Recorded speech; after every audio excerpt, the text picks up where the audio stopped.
In this tutorial, I'm going to show you how to use a brand new feature in Keap that allows you to do math on custom fields. This is really helpful that it's now built in natively. You may have been using tools like plus this or fix your funnel to do this kind of stuff in the past, and we have too. We love those tools.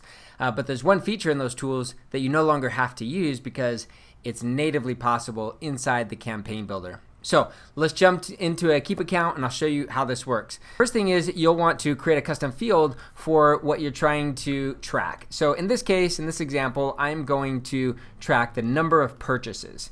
So I'm going to go over here into the admin area in settings. I'm going to go to custom fields for contacts. And I'm going to create a new custom field. Okay, so I'm just going to scroll down to the bottom here. I'm going to add a custom field. I'm going to call this number of purchases.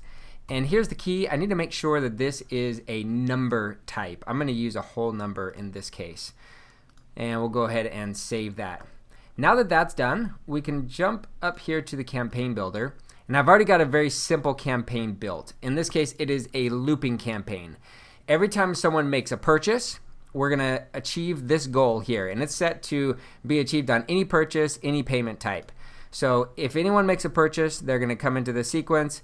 Also, same goal on the back end. If they make a purchase, it will pull them out of this sequence and then loop them back in. So basically, every time they make a purchase, they go into the sequence. Inside this sequence, we are now using the set field value snippet. Let me get rid of this and we'll start over. So drag the set field value snippet here, double click. Here you're going to scroll down to this new feature called Use Math. We'll click that. Now we'll select the field. So I'm going to find my number of purchases field. And we'll click here and we can add, subtract, multiply, or divide. I'm going to go ahead and add 1. So every time they go through this sequence, we're going to add 1 to the current value in number of purchases. So we'll do that, mark everything ready. Let's go ahead and publish it.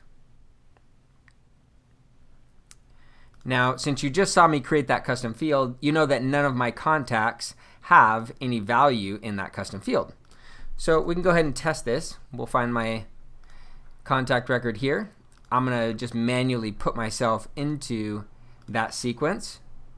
So we're going to go down here to the count purchases campaign, go into the count purchases sequence, hit save. And because I'm impatient, I'm just going to go ahead and process this. And now we'll go ahead and click on the contact itself. Come in here to our custom fields, scroll down to number of purchases, and you'll see that the value is now 1. Let's run that again. Let's pretend I just made another purchase. Reprocess. And we'll refresh. Scroll back down. Now we have 2. So every time I make a purchase, it's going to increase that value by 1 because that's the math that we put in place. So whether you're tracking numbers of purchases or the number of times someone logs in, or you're creating your own fancy lead scoring process, you can do all kinds of math functions now, incrementing, decrementing numbers, things like that, all kinds of stuff. It's available to you right inside the campaign builder.